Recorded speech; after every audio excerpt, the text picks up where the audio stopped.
I'm EAC Commissioner Christy McCormick. March is Women's History Month, and the U.S. Elections Commission is profiling women leaders in elections. Today, I'm joined by Brittany Westfall, who is the Director of Elections at the West Virginia Secretary of State's office. Thank you, Brittany, for taking time to participate in this series and speaking with me today.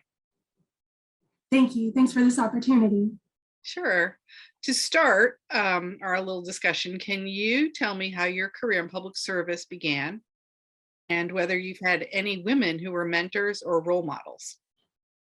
Yes. So I was lucky to have women mentors and role models throughout my education and career. I knew I wanted a career in public service since high school. My mother had a passion for helping others, and I always admired that about her.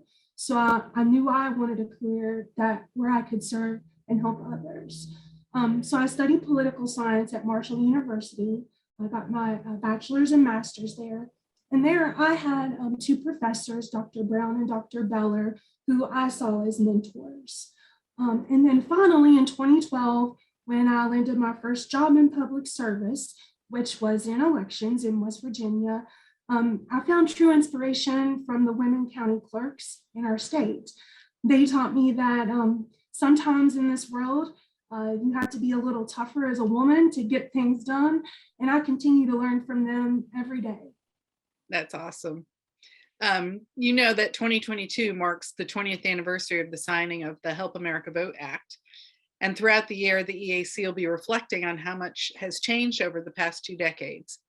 Even though you weren't director of elections back then when it was passed in 2002, can you share some of your most significant, some of the most significant changes you've seen in elections during your career in elections?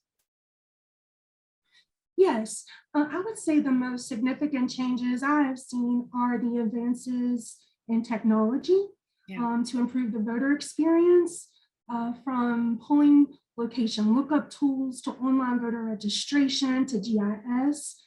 Technology plays a really important role in elections across the country today. Along with the technology comes a greater focus on security. And that is why in 2017, our office entered a partnership with the West Virginia National Guard to monitor our state level cyber activity. And this partnership and others are common trends across the country now. Yeah, that's a fantastic program, and you all were really the first to start it. So congratulations on that. And that kind of leads me to my next question. What are some of the changes or initiatives that you've implemented like that program with the National Guard since you've been in elections? Yes, well, I want to start by saying that all the changes and initiatives could have not been successful without the hard work of our county clerks. We've been a strong team through the years. The first, I would say, is in 2013, I administered the development and implementation of our online ballot delivery system for uniformed and overseas voters. And in 2015, our online voter registration system.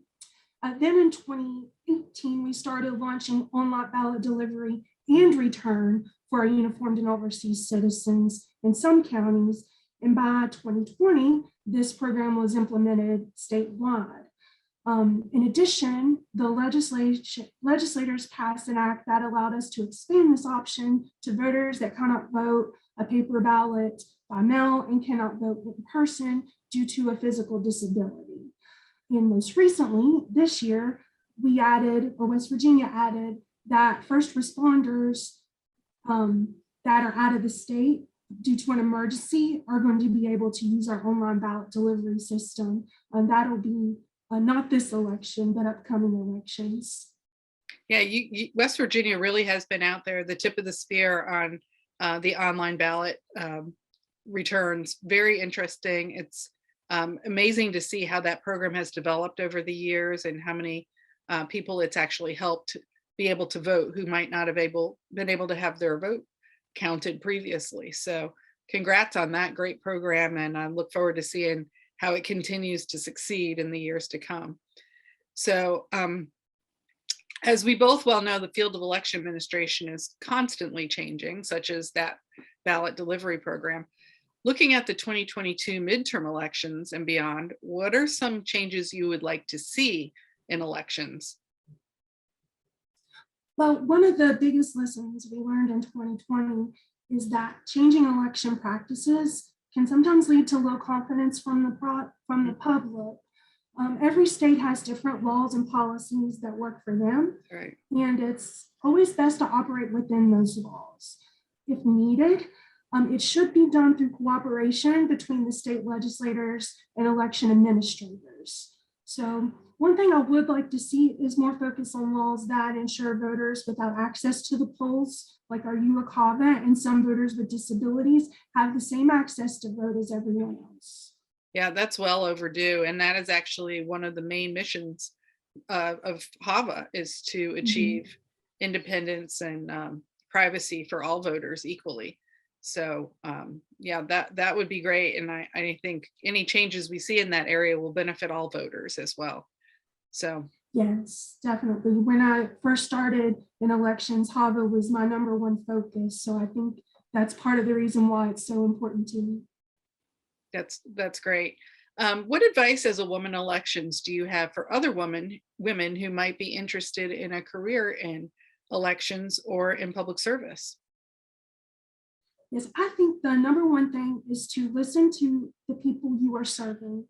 In elections, that would be the voters and the election administrators in your jurisdiction. This job is not about politics or personal Right. agendas, but it's about ensuring everyone has an equal opportunity to vote. And no one's going to know this better than the voters themselves and the boots on the ground administrating the elections. Yeah, that's absolutely true. And as women in elections, you know, we almost have extra burden to prove ourselves and to prove that we are nonpartisan and can listen to what the voters need. So it's good Absolutely. advice. So it's been great to speak with election officials from across the state and local level for this series. I know there's rarely a slow period for election officials, especially with the federal election this year. So I really appreciate you taking the time to speak with me. And thank you for being a part of this effort and for your service to the voters in West Virginia. Thank you. Thanks for being with us.